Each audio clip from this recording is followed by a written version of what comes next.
Hi guys, are you wanting to learn how to make jam using Certo liquid pectin, or are you just getting into jam or jelly making and maybe you're exploring what different kind of pectin options there are and think you might want to use Certo? If so, please stick around because we're going to go through the whole process. I'm going to show you what all you need and we're going to go through it step by step, and then I'll show you what our finished product turns out like. So first of all, what is pectin? Pectin is an ingredient that we use to make our jams and jellies gel. It's a thickener. It is actually naturally occurring in most fruits, but in at varying levels. So most fruits don't have enough of it to thicken by themselves. Well, I take that back. You can make jams without additional pectin, but you usually have to cook them for a very long time. So instead of doing that, a lot of us just use an additional pectin, and it comes in a lot of different forms. Personally, I have used all three of these. We have Certo liquid pectin, Dutch gel, which is a powdered type, and Pomona's pectin, which is a different kind that you can use for making specifically low sugar jams and jellies. And I want to show you all of these, but today we are just going to focus on the Certo, and it is a liquid type. So when you go to buy it, this is what it looks like, and it actually comes in two pouches. I've already used one of the pouches in this box, and it comes with our little instruction insert. I'm going to look a little closer at that. So there's actually a few different ways you can use Certo. One side of the insert is for freezer jams and jellies, and I've actually never made that kind. But what we're going to be using is the other side, which is for cooked jams and jellies, and we're going to be doing peach jam. So there's all of the like step-by-step instructions at the top, and then down below that is this chart with some individual instructions and amounts for each type. So we are looking at peach right here. So I'm not sure how clearly it's going to show up, but anyway, estimates that you'll need 3 pounds of peaches and 2 lemons. And what you need to end up with is 4 cups of finely chopped fruit, a 1/4 cup of fresh lemon juice, 7.5 cups of sugar, and 1 pouch of Certo. And the preparation instructions are to peel, pit, and finely chop the fruit. So what I do after the peeling and pitting is I actually just use a blender to chop it all up, which works out really nicely because the blender has amounts marked on the side. You can just keep adding until you get up to that 4 cup mark.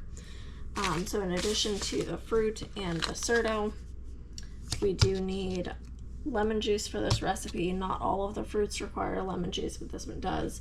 We also need sugar, and it is quite a bit of sugar. Like I said, I believe it said 7.5 cups, so I'm actually gonna have to get in my bowl to stash this little bit I keep in my canister. Is not gonna be enough, and of course I'm gonna need a little bit more fruit than that too. I have a half bushel of peaches in the other room that I've been working through. So in addition to our ingredients, we also need our jars. It says that it does, the yield is approximately 8 cups.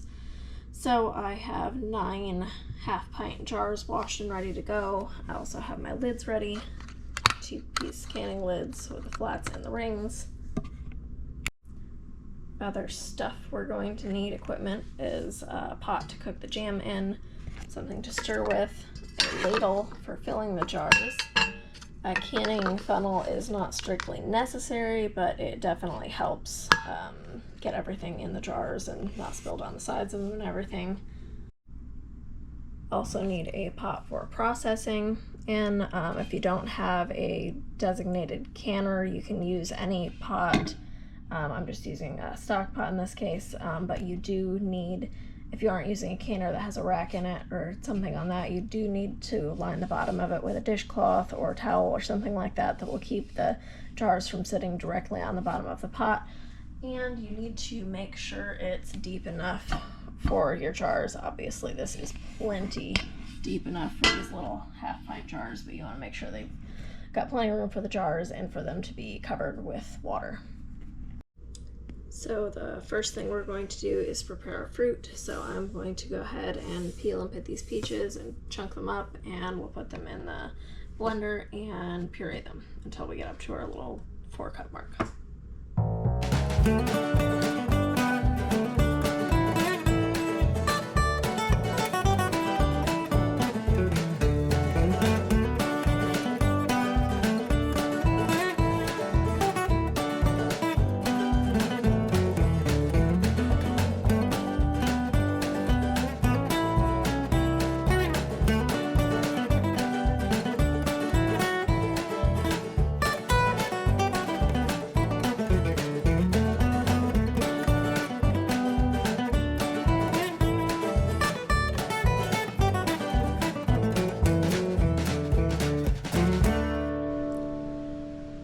Okay, so that took not quite 6 whole peaches, and I also squeezed my fresh lemon juice in there, as you saw, and got that all mixed up, so it is a little bit over the 4-cup mark because of the lemon juice. But anyway, now that I have my fruit prepared, the next thing I need to do is get my canner, or in this case I'm using my stock pot, ready. So I'm going to go ahead and add my water to it. You're aiming for enough water that once all of your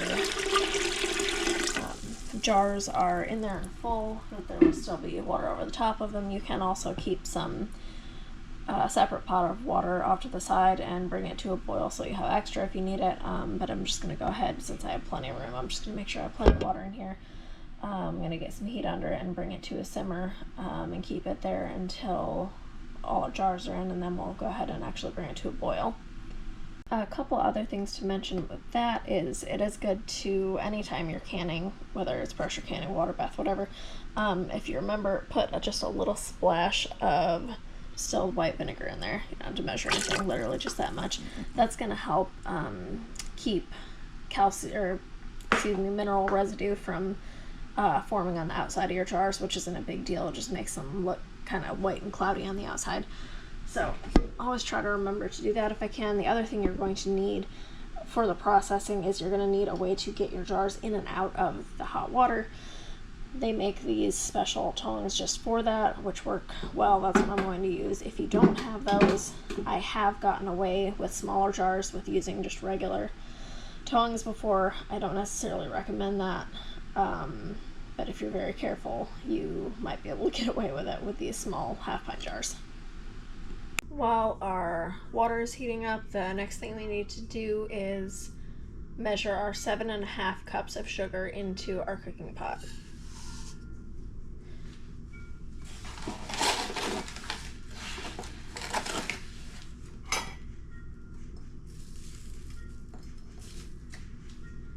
If it seems like 7.5 cups is a lot of sugar, it's because it is.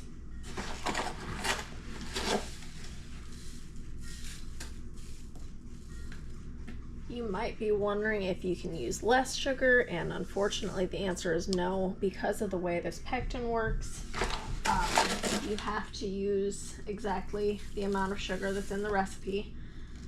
Using less can result in recipe failure. It won't gel properly. You don't want that. So unfortunately, if you know, it's one of the biggest drawbacks of not even just Certo, but most traditional pectins, is that they do require the use of a lot of sugar, and that's just how it is. Now, a lot of the companies do have low sugar options at this point, and that's why one of the other pectins that I use, Pomona's, it's specifically for doing low sugar jams, and I'm going to talk about it in the future, but for this particular pectin and jam, you do need to do the full 7.5 cups for it to work right. And there's 7.5. Once your sugar's all measured out, you're going to go ahead and add your fruit and lemon juice mixture. Make sure you get all of it in there.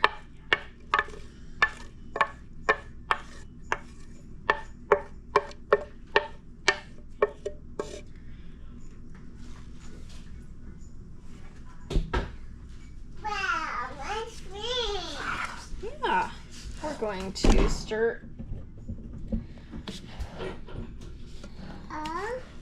that all together well.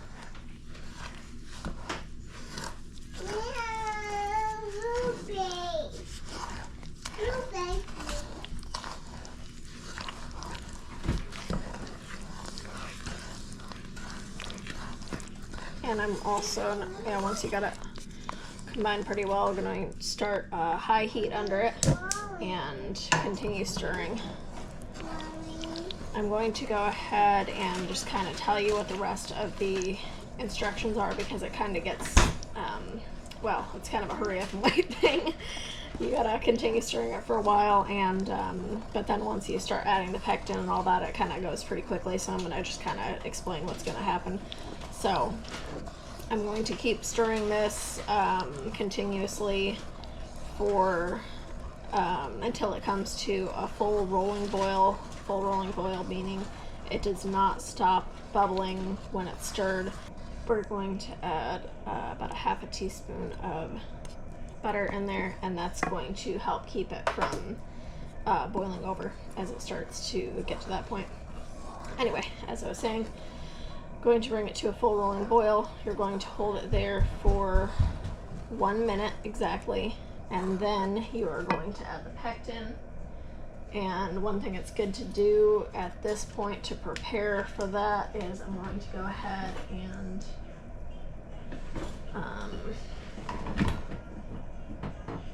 find my scissors is what I'm going to do.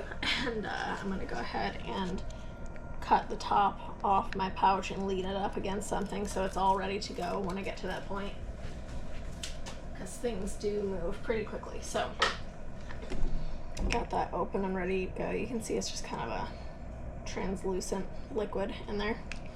So I'm going to set it off to the side where I can reach it easily. And I'm going to continue stirring this until it comes to that full rolling boil. Then boil it for a minute. Then you add your pectin, return it to a boil, boil it for another minute, and then at that point you will remove it from the heat and go ahead and ladle it into your jars, add your lids, and put them in the water to process. So I'm going to go ahead and stick it on a time lapse until I get to the point where I'm putting it in the jars, and then I'll explain that a little bit.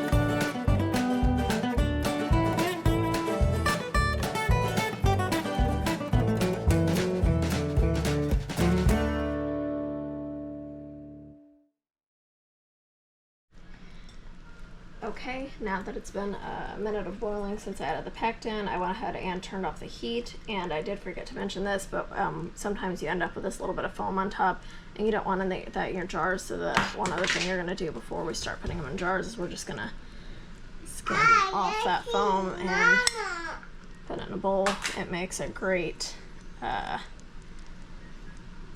slice of toast after you're all done with the processing.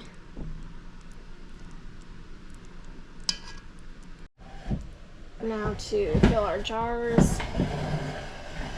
This part is trying to work pretty quickly, but we put our canning on. Yep, stay back please, sweetie. It's hot. So we're going to use our ladle. Ladle our hot jam into the jar. We want to leave a 1/4 inch head space. If you're not sure what a 1/4 inch looks like, they do make little tools for you to be able to check that, but that's something you, after you've been doing it for a while, you just kind of get used to. It's about like that.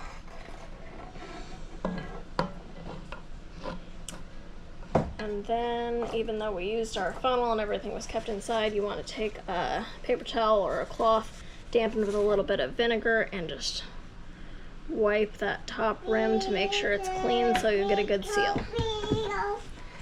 And then we're going to add our lid.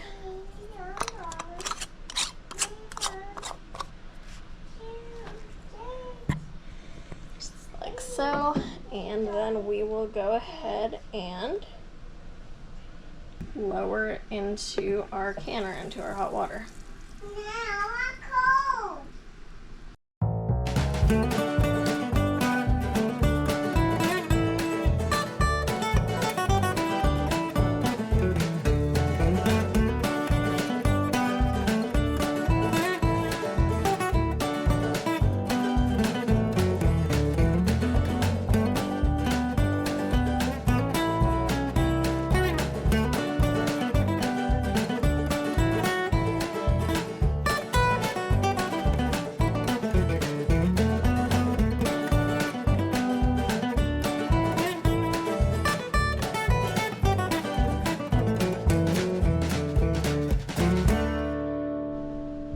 Okay, we got 8 full half-pint jars all ready and in the canner. I went ahead and turned the heat up a little bit, so next thing is we're going to bring this to a boil, and we're going to hold it at a boil for 10 minutes, and then we can remove it from the heat and remove our jars. We also have just a little bit left here in the bottom of the pan that wasn't enough to do another whole jar, so I'm just going to go ahead and scrape that into a jar that we can enjoy right away.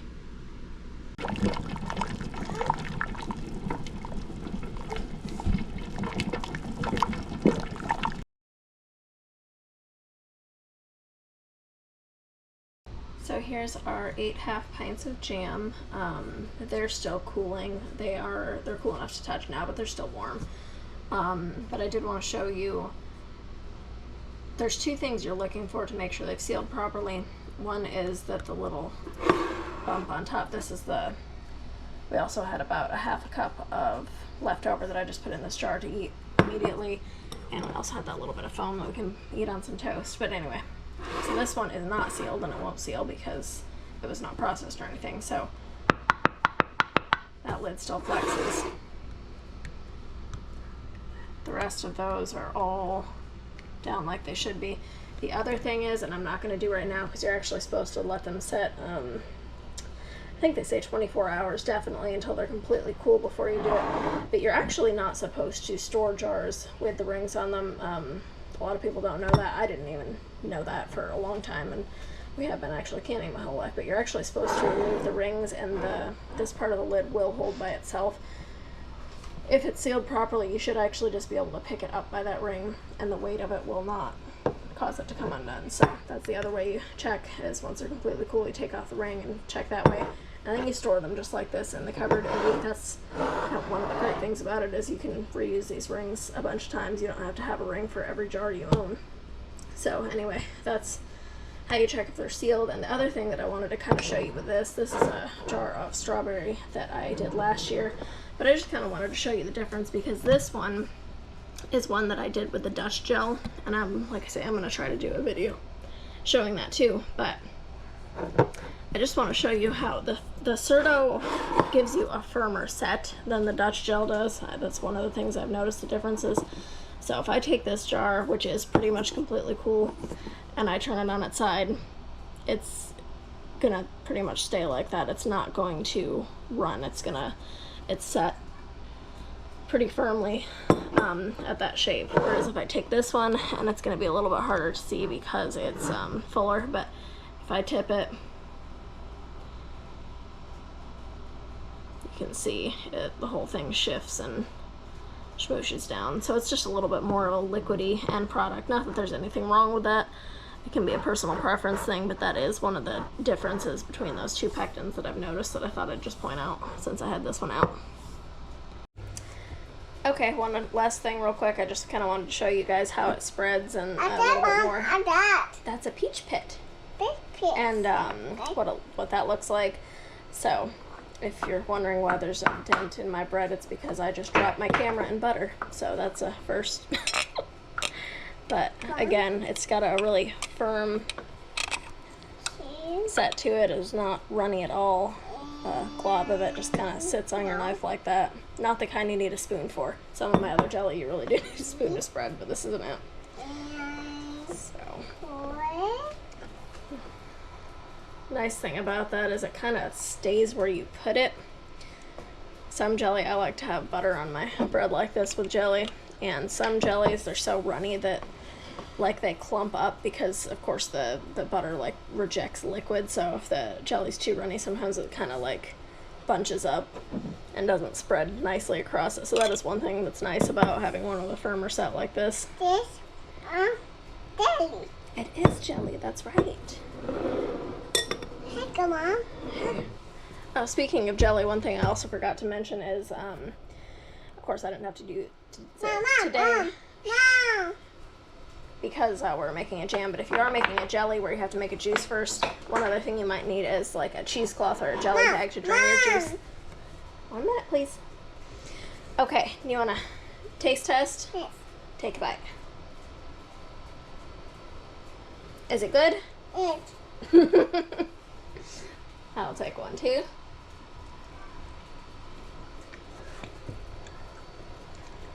Mom, Can confirm. What? Anyway, yes, very good. Of course, sweet as you would expect. It is a high sugar jam. Of course, it's delicious. If you're not worried about sugar, it's amazing.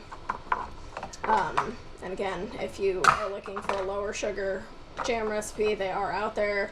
There are pectins out there for that. This one just isn't it. But it's delicious. It turned out great. I hope this was helpful. And if you do give it a try or have anything to add, let me know. Wow, yeah, okay. All right, can you say thanks for watching? Thanks for watching. Thank you for watching, guys. Bye-bye. Say bye-bye. Bye-bye. Bye. We'll see you next time.